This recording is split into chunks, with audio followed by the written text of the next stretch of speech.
If you want a vision of the future, Winston, imagine a boot stamping on a human face forever. They will run you dizzy. They will pile falsehood on top of falsehood until you can't tell a lie from the truth, and you won't even want to. That's how the powerful keep their power. Don't you read the papers? The world is a college of corporations, inexorably determined by the immutable bylaws of business. The world is a business, Mr. Beale. It has been since man crawled out of the slime.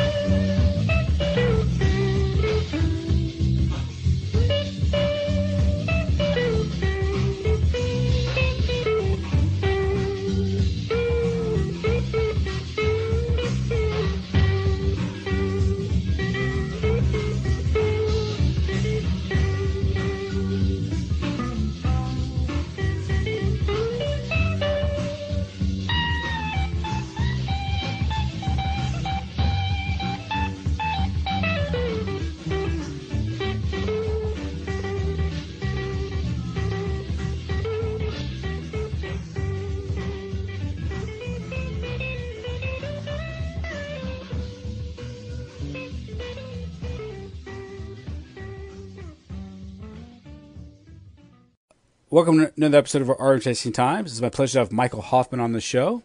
Michael Hoffman is an independent scholar and author of many books, including The Occult Renaissance Church of Rome, Judaism's Strange Gods, Usury in Christendom, The Mortal Sin That Was and Now, and Secret Societies and Psychological Warfare. He is a former reporter for the New York Bureau of the Associated Press. He is the editor of Revisionist History of the Revisionist History newsletter, and his primary website is revisionisthistory.org. Tonight, I have him on to discuss his book, Adolf Hitler, Enemy of the German People. Mr. Hoffman, how are you doing this evening? Very well, thank you. Is there anything you want to add to that, or does that kind of cover it? That covers it. Okay. Well, you've written this book. I think it was released last fall, and you sort of revised the revisionist view of Hitler. There's a lot of different interpretations of that era of the Third Reich and Hitler, and you posit that Hitler was an unprecedented disaster for the German people and for the German state, and he brought down a catastrophe on the German people and in fact the entire world with his his leadership of Germany for those 12 years. And you describe him as sort of an occultist leader, tool of the cryptocracy. I know this runs counter to a lot of revisionist history now. A lot of people are looking at Hitler as a guide, or looking to revise the history, said he's been unduly demonized and that history is misunderstood. A lot of propaganda, which is true in many respects. But your book offers a sort of a clarification of that. So I'll let you go from there. Well, I mean, demonization of a demon is rather difficult. Of course, he was a human being, and if he were alive today, I would be praying for him. But you have a fellow who, almost from the onset of his career, beginning in 1919, was immersed in the occult. We know that, for example, in April 1919, which is sometimes considered the lost years to biographers, that in Munich, he was part of the communist government there.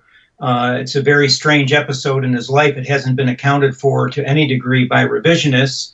And then by early May, when he saw which way the wind was blowing, he flipped over to the reconstituted Bavarian government, which was a conservative government, largely military run. And this was under the direction of the Thule Society, Thule, which was basically the occult provenance behind Adolf Hitler.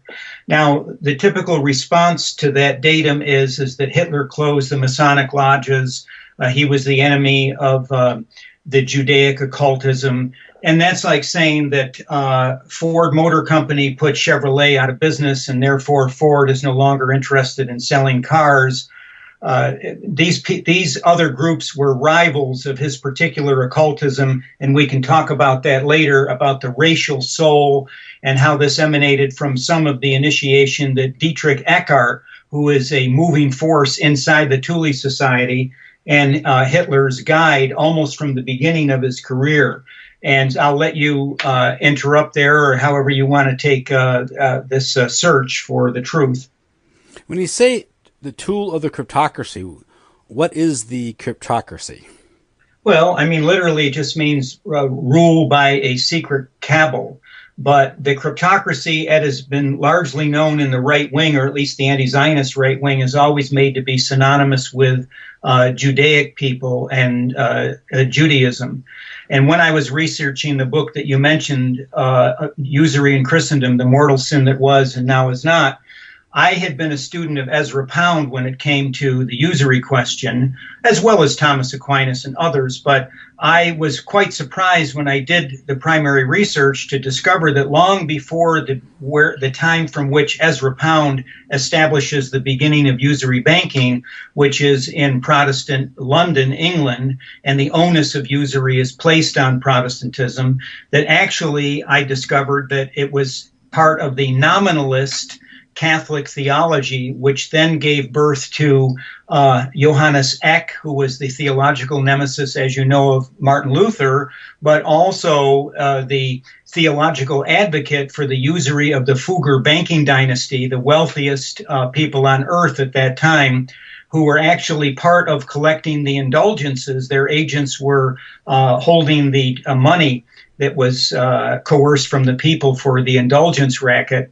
And from there, we go to the Strozzi bankiers, of course, the infamous Medici and others, and we discover that long before the Rothschilds were anything other than rag pickers and fur merchants, we see that the largely usury banking was in the hand of Gentiles, was in the hand of a Goy cryptocracy that was scapegoating the Judaics, who were a very minor force at that time. And I find that the same phenomenon is at work here in the history of World War II, where Adolf Hitler is posited as being independent of the cryptocracy when he was actually working for one branch of it. Did he do so consciously? Well, that would be a question that someone else would answer. I tend to think that in his megalomania, he thought that he was sui generis and that he was a phenomenon that had no other parallel.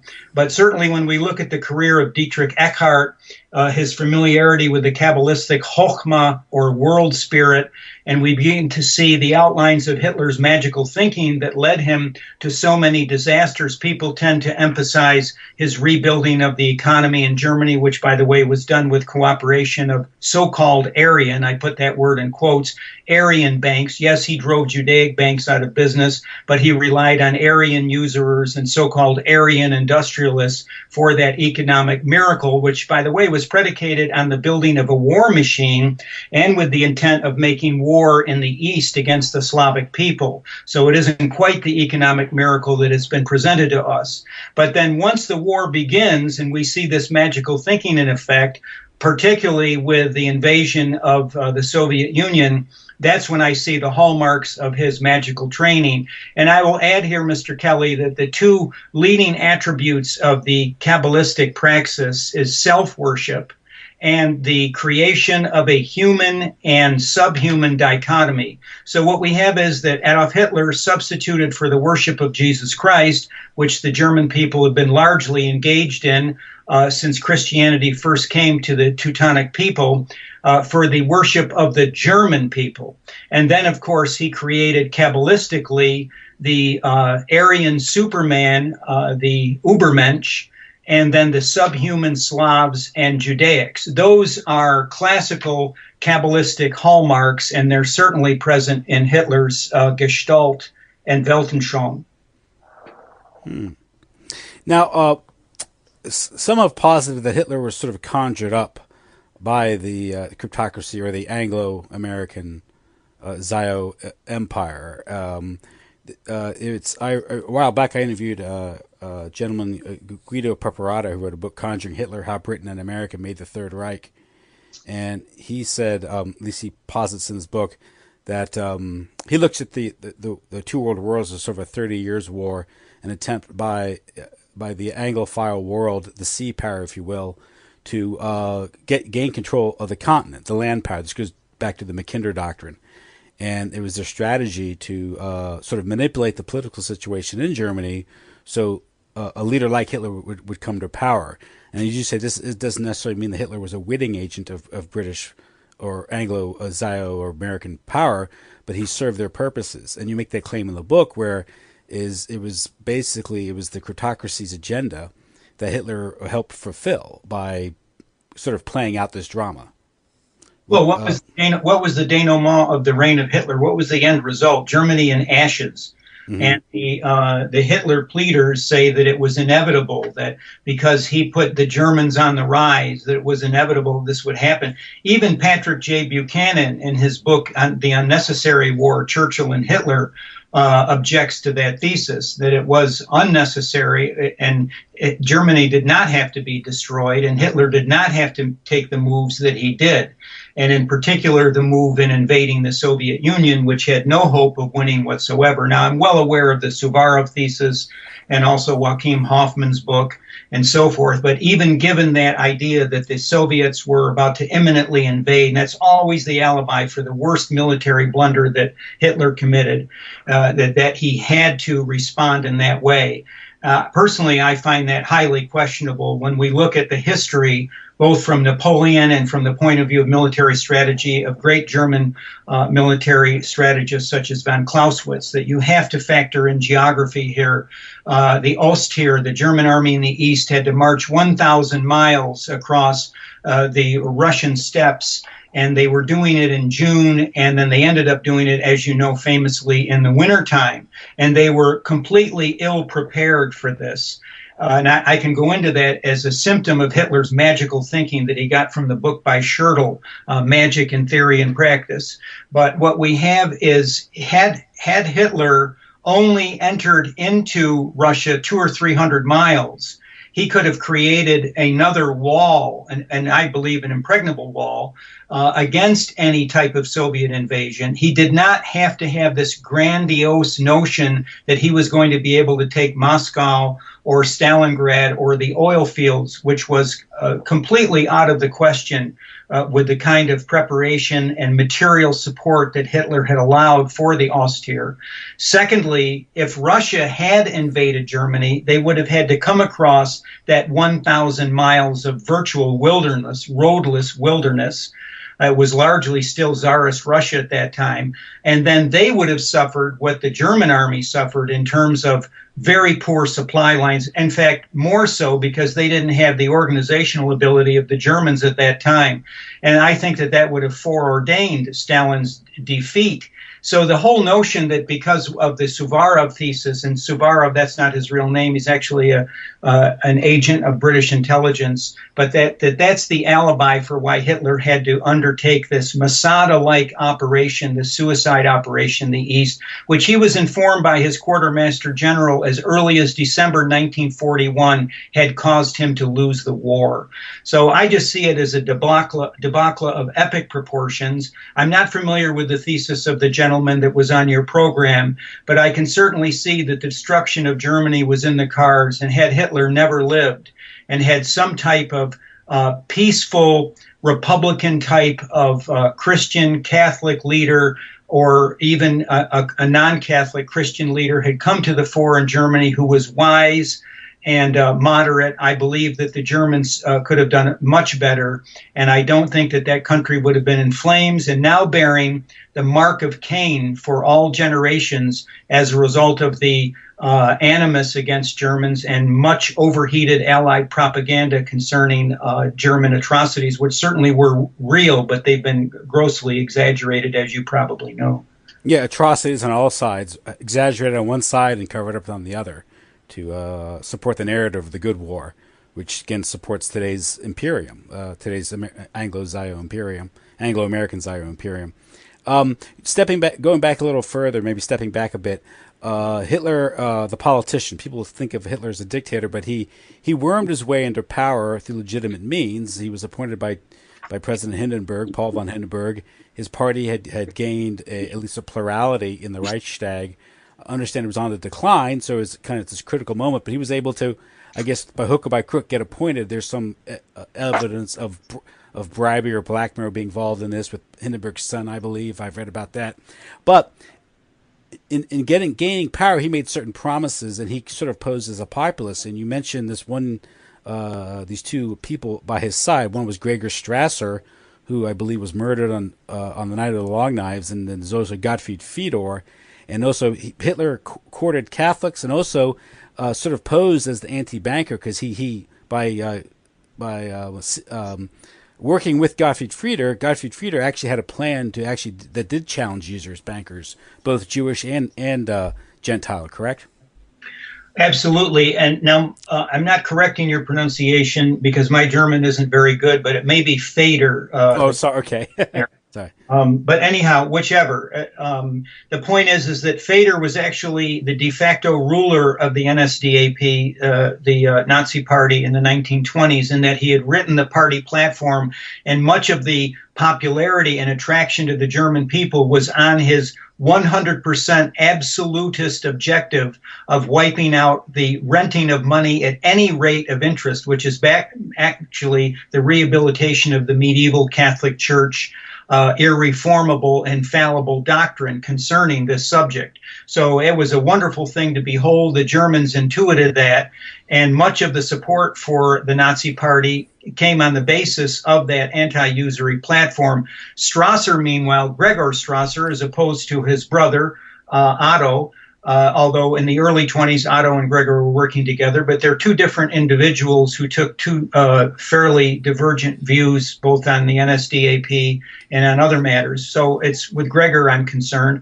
And Gregor was the great organizer, particularly in North Germany. Much of the power of the Nazi Party would have been vitiated hadn't been for Gregor's organizational skills. He was a very benevolent person, had fought honorably, as many National Socialist activists did, including Adolf Hitler in World War I. And Strasser was much admired, a fine organizer. And between Fader and Strasser and other allies that they had, the NSDAP was moving ahead with keeping their commitment to crushing the banks, be they Judaic or non-Judaic, in Germany. And of course, Strasser had a struggle with Hitler on this issue. He felt that Hitler was betraying the great struggle on the great Kampf against interest and against the money power. And that's when he resigned from the party. Hitler would have liked to have kept him under his thumb, but kept him because he was such a fantastic organizer. And then his murder was arranged in cold blood. Now, there's a couple of sources on this. Goebbels lied and said that Strasser was plotting Hitler's downfall. And also, unfortunately, General de Grelle, he wrote a silly book called Hitler Democrat. He wasn't there. It wasn't based on primary sources. He was himself an idolizer of Adolf Hitler. It's not a reliable book, but I've had people tell me, and it's absurd, of course, to suggest that Hitler was a Democrat. He hated democracy, and the Nazi Party Adolf Hitler never received a majority of votes from the German people. Even Peterson, the psychologist, has put that myth forward, and it's simply not true. So yes, we can see where there was a betrayal there, and I think that I use the Night of the Long Knives. Now, people like Ernst Röhm was a plotter. He definitely was attempting to overthrow Hitler. But you see how they mix apples and oranges. So you take an innocent guy like Strasser, you put him in with Röhm, and then there's guilt by association. It's the same thing that's done today in this hate speech campaign, where they'll actually take some hateful treatise by some semi-literate Klansmen and ban that, and at the same time they'll ban a book by you or me, and then the connection by guilt by association is supposed to justify what is in fact the suppression of legitimate history. And so by mixing into the mass murder that Hitler perpetrated, and it was in the hundreds, that was one way of justifying this, but it's an indication of the gangsterism. I hesitate to use that word because a lot of anti-Hitler hysterics have employed purple prose like that, but it actually does fit. This is a mafia-type rub-out of a great man. Fader was internally exiled once Hitler came to power, and he died of a broken heart in the early 1940s, having seen his life's mission crushed. I'm sure he was bitterly regretful that he had ever embraced Hitler in the early days. But again, that was a push from the Thule Society, beginning as early as the Thule Society was founded in 1918. but as early as 1919, Hitler had sponsorship, and he was an absolute nobody in early 1919, and he was heavily sponsored by the Thule-connected military forces. In fact, the notion that he was a spy on left-wing groups, he wasn't actually a spy. He was in the propaganda department, the information department. He'd been sponsored from the beginning by the occult Thule Society.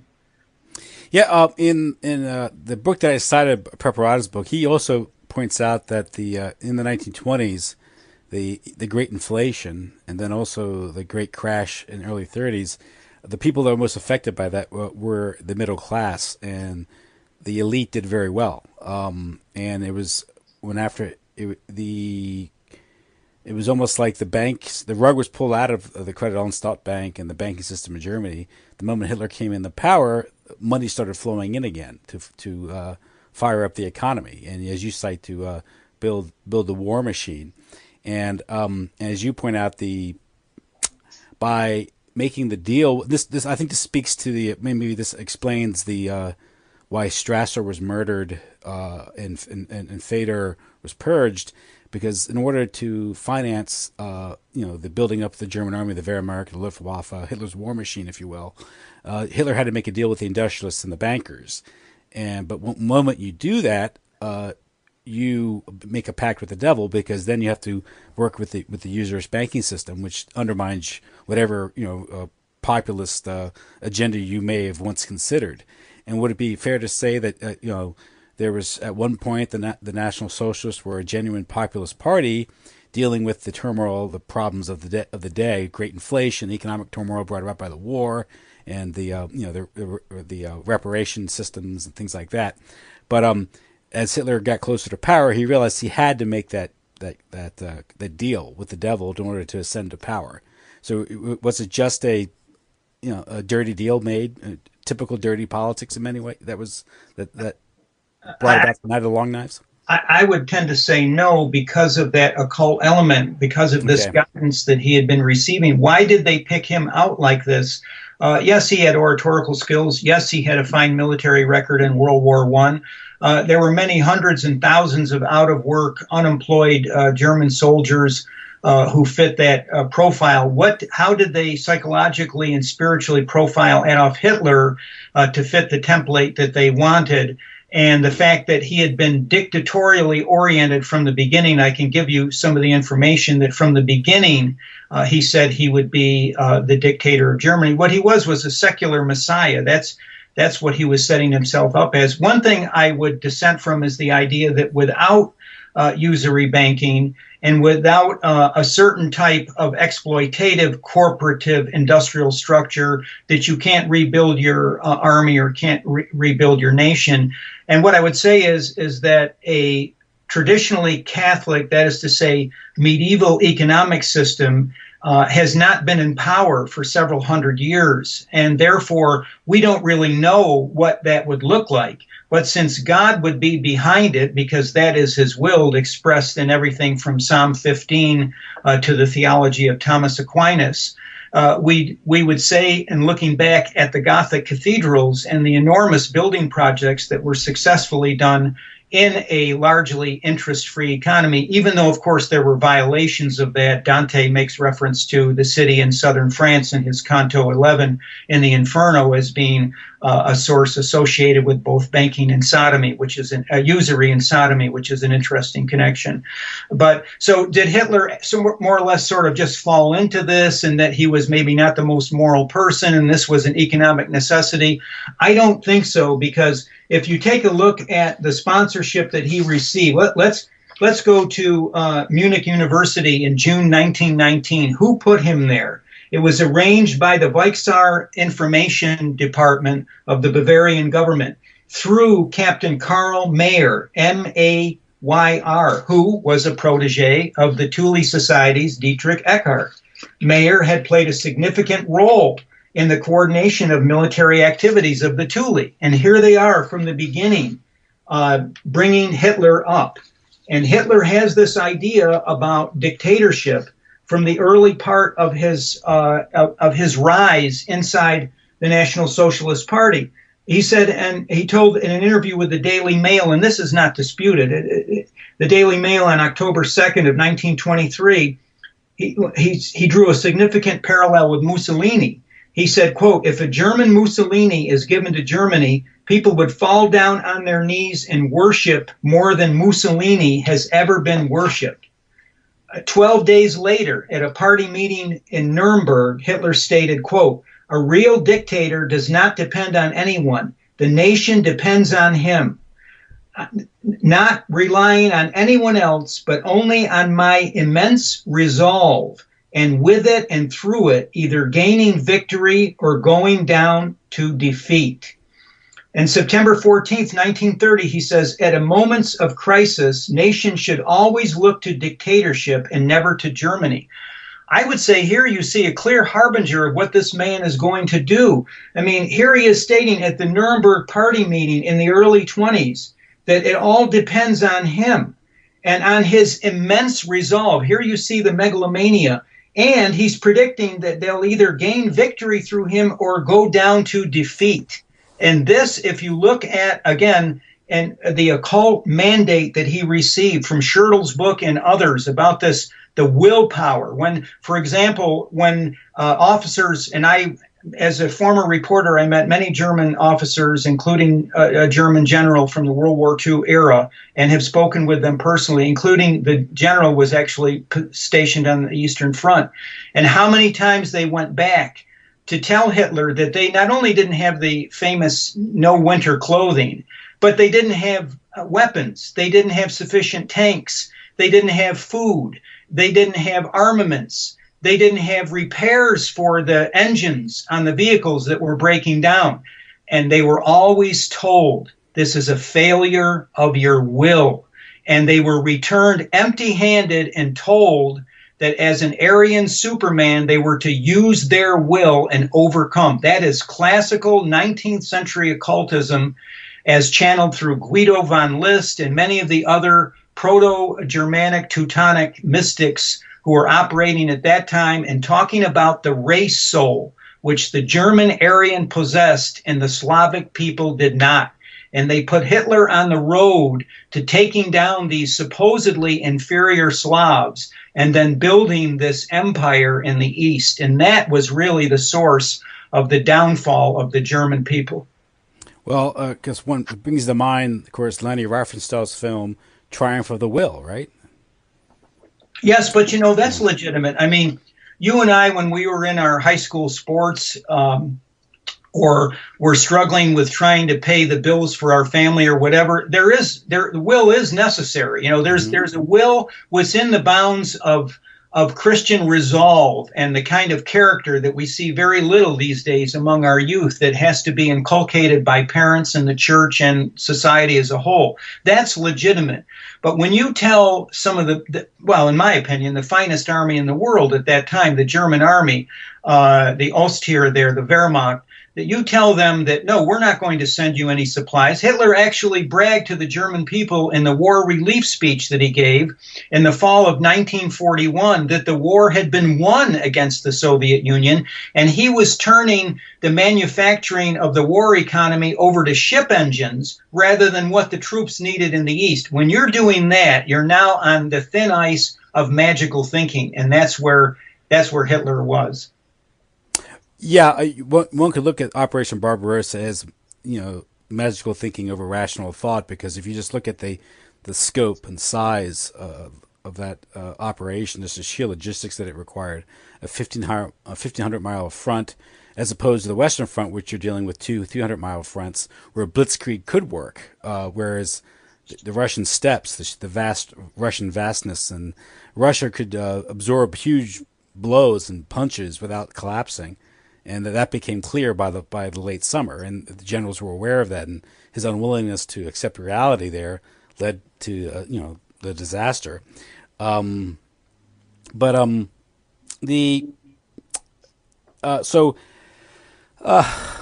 you're dealing with the German economy in the 1930s. There is a sense that there's a German revival. Sort of a resurgence by the mid-1930s. So some people have commented on that success. Was there anything good that you could cite about the German economy that could be used as an example or worthy of some of the praise that it's gotten by revisionists? Much has been made out of the German motto that's hung over the slave labor camp of Auschwitz, which, by the way, was a death camp due to the typhus that raged there. But you're familiar with the motto, Arbeit macht frei, work makes you free. And that is a German virtue, their work ethic. We see in the ashes of World War II how quickly they rebuilt their nation, as did the people I like to call the Germans of the East, the Japanese, that worked same type of post-war miraculous recovery, presumably with the help of Almighty God. So yes, the German work ethic was saddled on a war economy. I mean, you see the same thing. There are parallels between Hitler and Roosevelt, because the United States was never out of the Depression until Roosevelt engineered us into the Second World War. And then the munition factories were humming and we had nearly full employment. And Hitler began on that war path early in his march to power in the early 1930s. And so if that's a successful economy, when you put it on a war economy, I guess you could call it successful.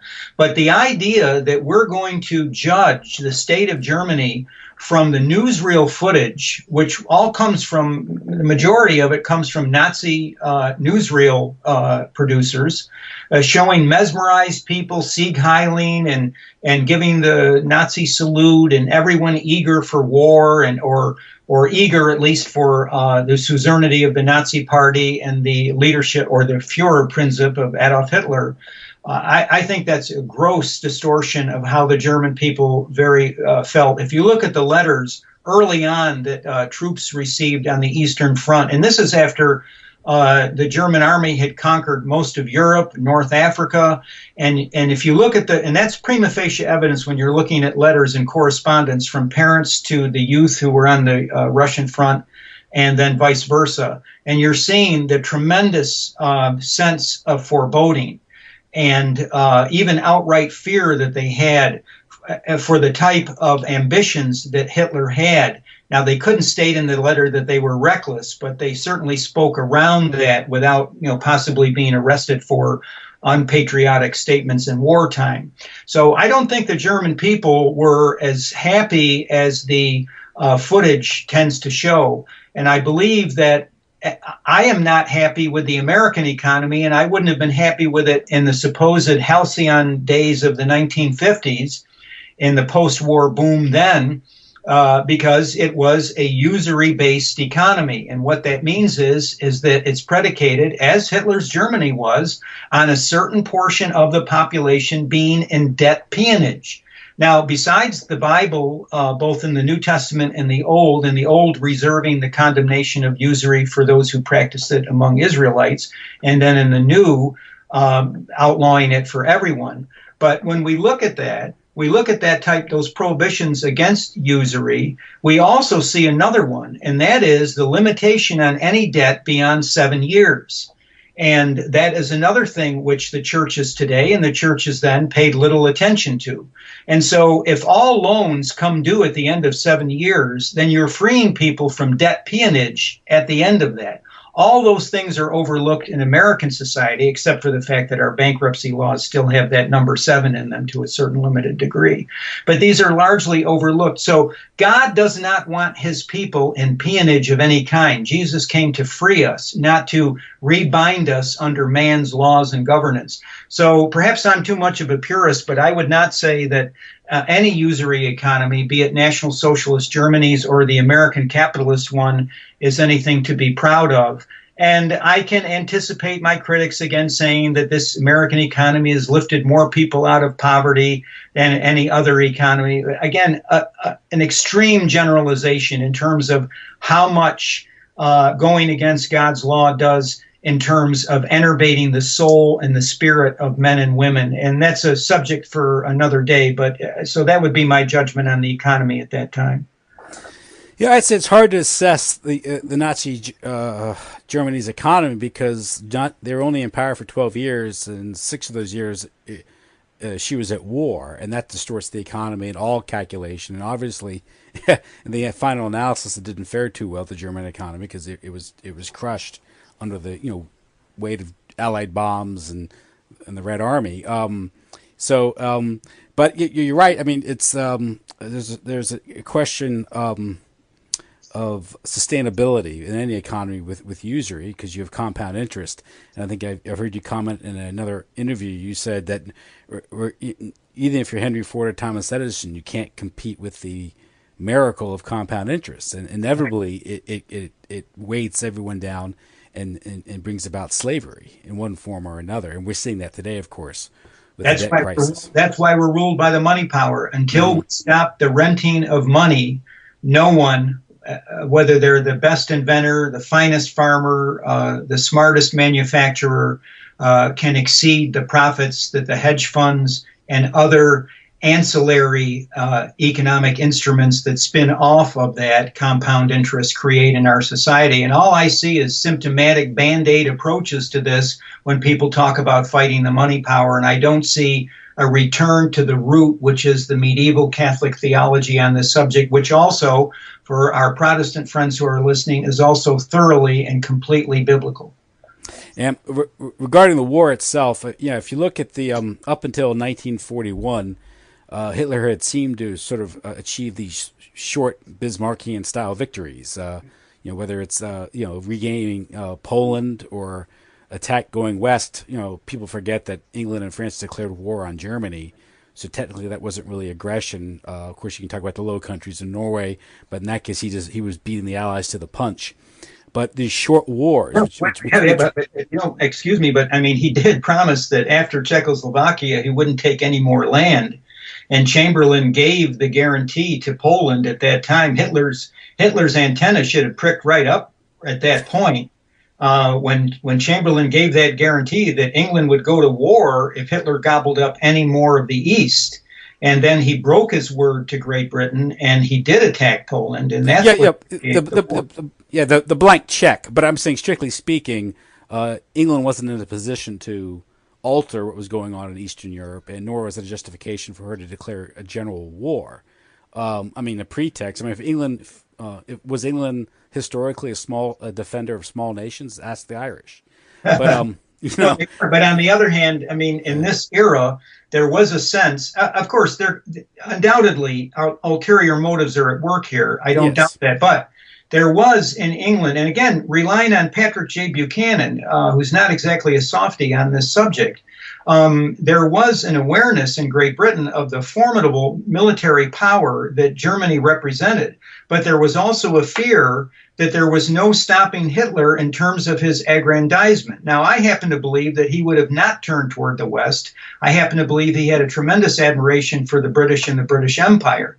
But what he forgot was, in his folly or madness or occultism, was that by taking Poland, the English were not going to be intimidated, because the one ace they had up their sleeve was their Air Force, which, and I grant you, in 1939, there were virtually no Spitfires and so forth, but the ability to raise that Air Force and the quality of airmen that they had, the RAF did a great deal of damage to Germany even before the American Expeditionary Air Force came in, Army Air Force came in after 1941. So these should have all been issues in Hitler's mind, and he overlooked them.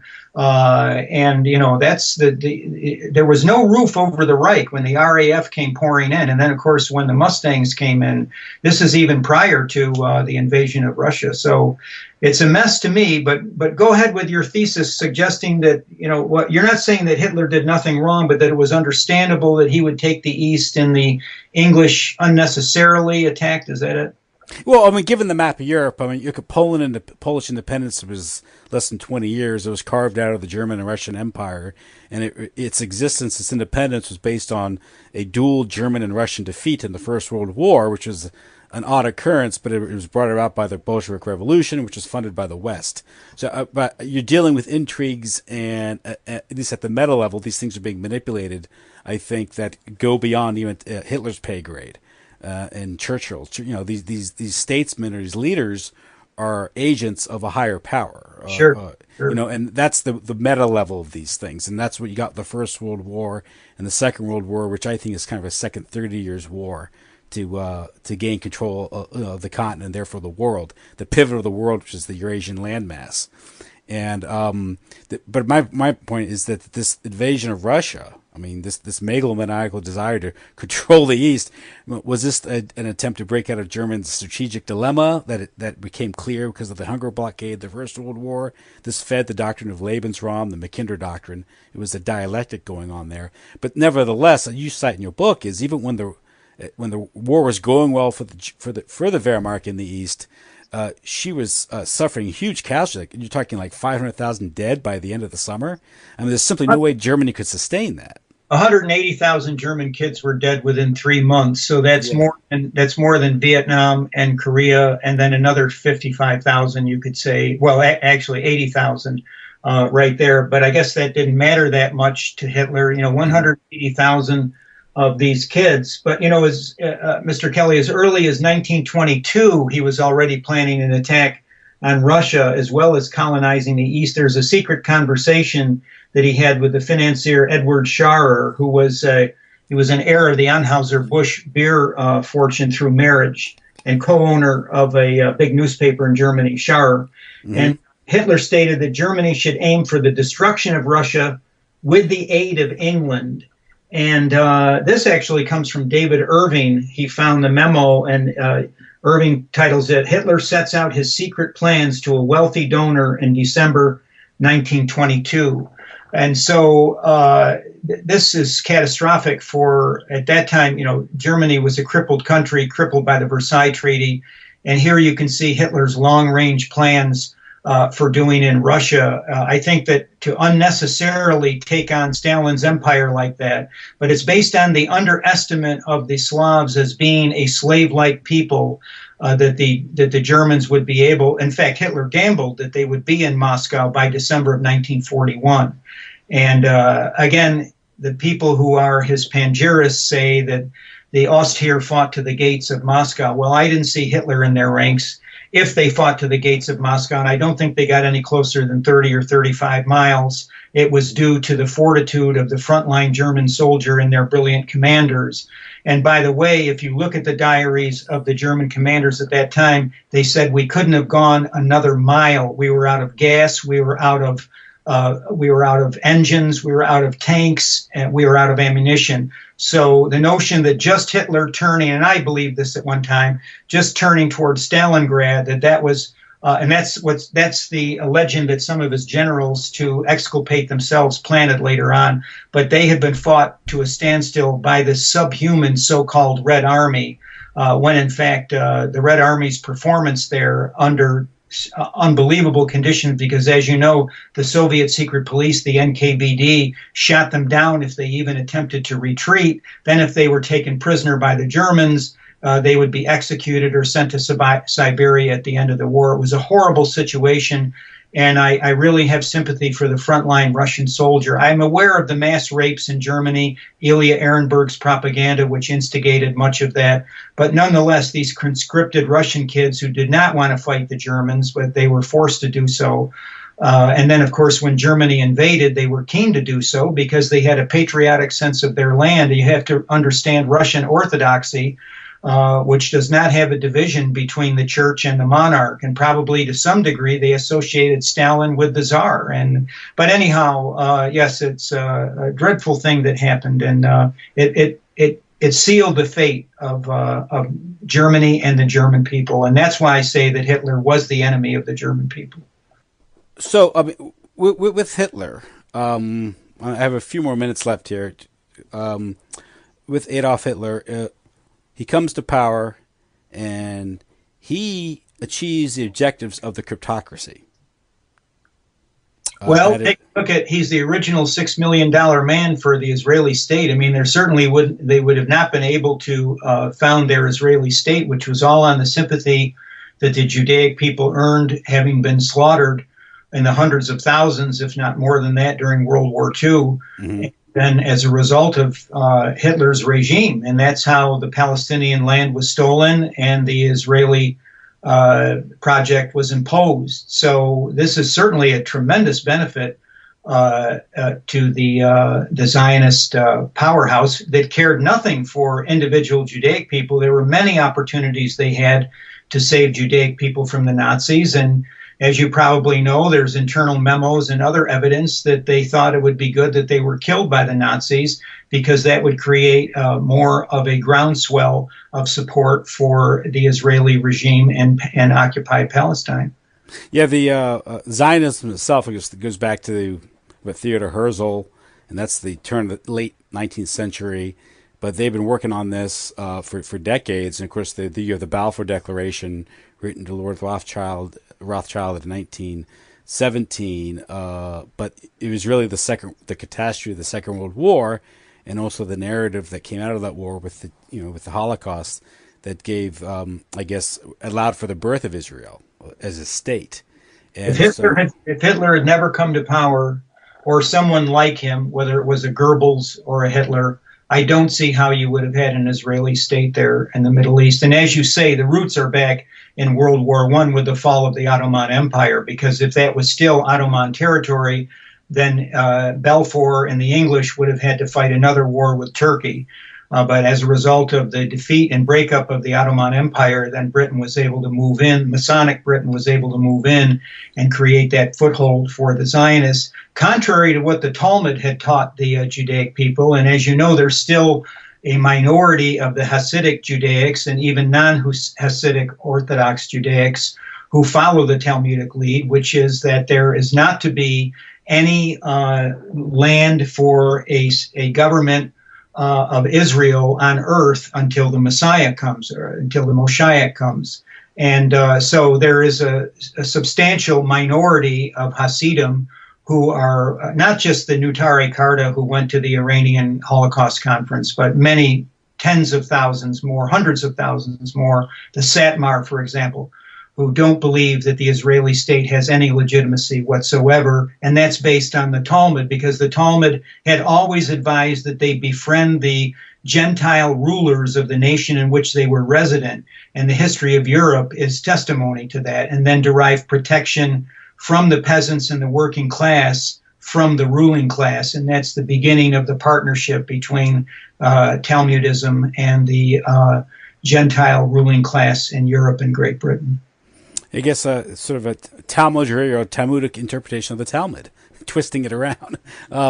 It's situation ethics, though. That's the essence of it. So there are certain non-negotiable axioms there. The Judaic male is the embodiment of God and things like that. But much else is open, depending on the zeitgeist and depending on the spirit of the times. And that's why I was so crestfallen in researching my book, Occult Renaissance Church of Rome, when I saw the degree to which situation ethics through the papacy's embrace of the Talmud and Kabbalah had led to the derogation of the laws against the renting of money.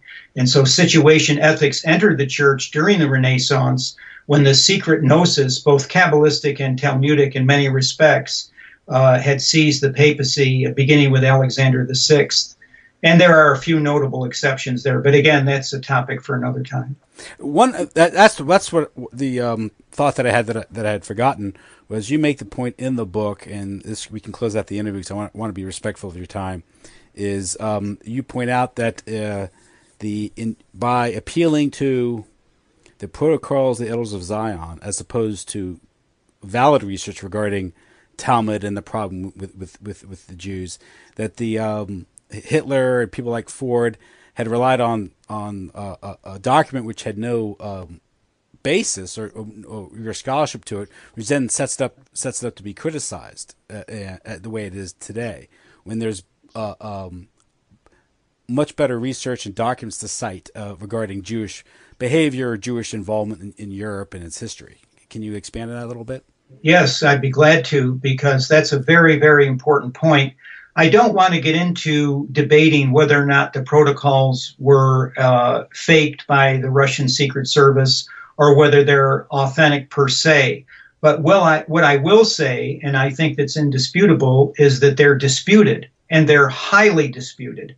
And so why would Adolf Hitler, who promoted them throughout his career, the protocols, and his circle of advisors — Hitler wasn't the best educated man in the world. Maybe he would have admitted that. Maybe he would have had a moment of humility there. But certainly many of his advisors were very well educated, and they were therefore aware of the great German Lutheran Hebraist, Johann Andreas Eisenmenger, who in 1700 wrote a 2-volume, 2,000-page Meisterstück, masterwork, called Entdecktes Judentum, or Judaism Discovered. I also wrote a book with that title as a way of honoring Eisenmenger, who, by the way, was not a Jew hater by any means. Like me, he was attempting to liberate Judaic people and all people from the micromanagement and occultism and anti-Christianity of the Talmud.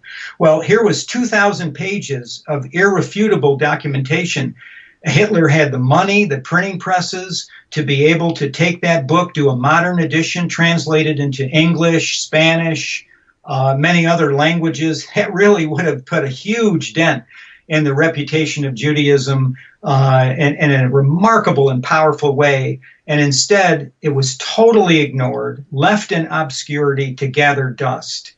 And meanwhile, Hitler even allowed for, and I have one volume of it, he allowed for the publication of a fairly unexpurgated, not completely uncensored, but fairly unexpurgated edition of the Talmud that was published in Nazi Germany when they were in full control of the printing presses there. So Eisenmenger gets neglected, the Talmud is circulating, and this highly disputed protocols that no one can actually prove to the benefit of anyone outside the right-wing hothouse, that fever swamp, that this is actually authentic. Why would you do that? Why would you overlook such a golden opportunity? I suppose someone could say, in Hitler's defense, that everyone makes mistakes and that was it. But this, to me, seems like on the level of a cosmic blunder. We ourselves came out with a PDF version of the Eisenmenger work. We bought the book, 2-volume set, at great expense because the Holy Roman Emperor had been suborned by his Judaic financiers into banning the book.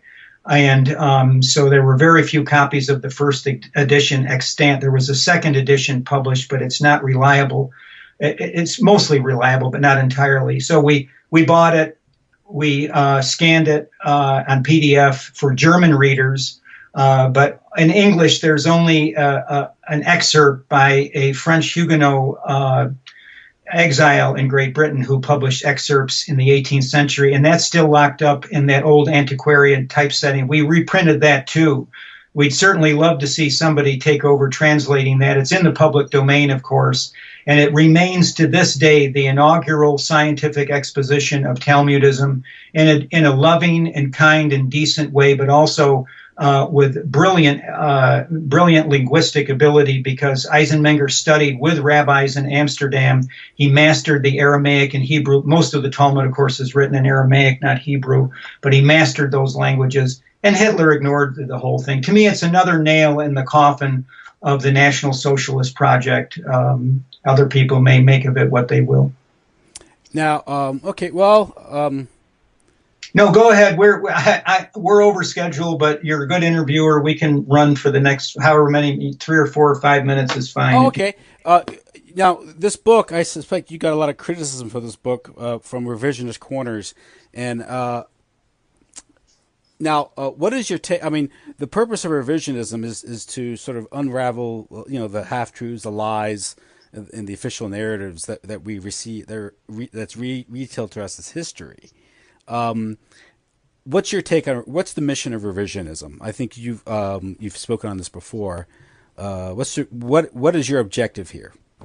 Well, revisionism is an epistemology. In other words, it's a theory of knowledge, and it's not beholden to rehabilitating the reputation of Adolf Hitler or any particular goal inside of history. As an epistemology, what it's trying to do is say that at any given point in time, new information is always coming forward.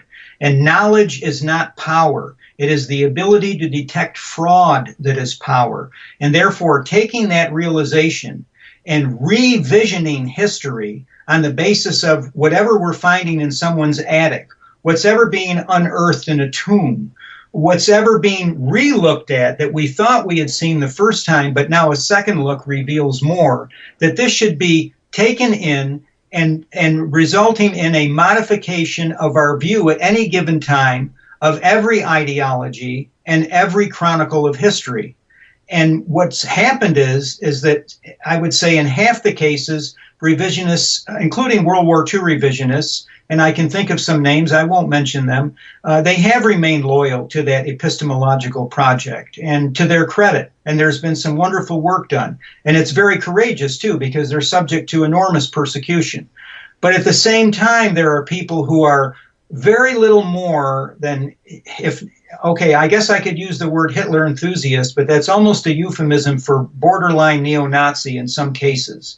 And they have a religious passion for rehabilitating Hitler, and revisionism is not really the goal. It's a vehicle that they use to hide behind while they're promoting the rehabilitation of this man, which I think is very destructive for our people when you look at the alt-right and people who are ignorant of Hitler's actual record and what he did to the German people and are in the mood to rehabilitate that one-person dictator again. And I think that would be to the delight of our enemies to see us once again eschew the model, the successful model of the American Revolution, where George Washington refused the crown and went for limited government. He could have been military dictator of America, and he refused that. And people like Jefferson and others created a republic whereby limited government was at the core of that. Whereas Hitler had this messianic model, very similar to what Judaism represents. And I really fear that this is taking over in the alt-right movement. And I hope that my book would be some kind of a moderating influence. Unfortunately, the attacks have been almost unprecedented. I faced other attacks from Catholics for some of my positions about the papacy and the Renaissance and post-Renaissance.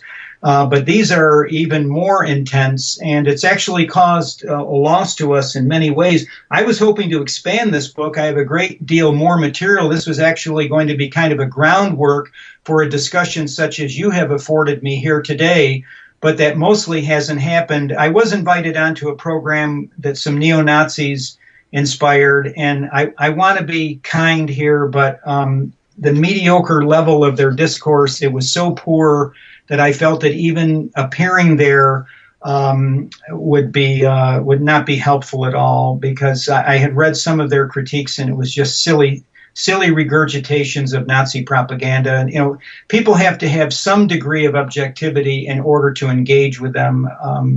So anyhow, there hasn't been a real discourse on the subject, and I hope that there would be, because there's a lot more to be said and a lot more to be studied. And let's stay faithful to the original revisionist mission, which is that we follow the truth wherever it leads. Yes, that's because the truth, as they say, the truth shall set us free. That's the objective of this. I'm just know that even I think you make the point in the book that Alfred Rosenberg has some kind of things to say about Talmudism, or at least the approach, and even I think Reinhard Heydrich had some kind of things to say about Zionism, and that's an odd, pairing, if you will, at least intellectual pairing. But you can understand it if you read your book, understand how this sort of descent into Talmudism is sort of this controlled opposition where you're manipulated into becoming your enemy to serve your enemy, and that's that's kind of what they did when you had this sort of mystification of race superiority, which is now the world is told we have to fight white supremacy, and there's of course the Germanic supremacy of the Aryan that the Nazis promoted, but we don't talk about the Jewish supremacy that's in the Talmud, which is very problematic. So the rabbinic supremacy, which is certainly real, and there's no question about it. I wrote 2 books about it, but also mirrored in the Nazis' notion of the self-worship of the Germans, and that's a clear reflection, at least in my opinion, of Talmudic dogma. Yeah, and it's fundamentally anti-Christian, as you say. Absolutely. Yeah. Okay, well, listen, I've had you more than I said I would, so I want to, I want to be respectful of your time. I want to thank you for coming on the show. Thank you for having me, Mr. Kelly. And that's Adolf Hitler, Enemy of the German People. It's you can still get it at Amazon, right? A couple of my books have been banned there. That one has not, and I suppose there'll be a conspiracy theory saying, well, Hoffman's gone over to the other side. But the ADL is on my trail, and they've taken us off YouTube, and they continue to try and cancel us in general online. So people who imagine that really don't know what they're talking about. And they can go to your website, which is revisionisthistory.org. Revisionist.org. That's it. Yes. Okay, well, thanks. I'm going to wish you good night then. I'll post this soon. When I do, I'll send you the link. Thank you. And you can post it and put it however you wish. We'll go from there. Well, thanks a lot. Good night then. And I'll perhaps sometime in the near future you can come back on, discuss some other aspect of your research. Certainly. Thank you so much then. Good night then. Good night. Bye-bye.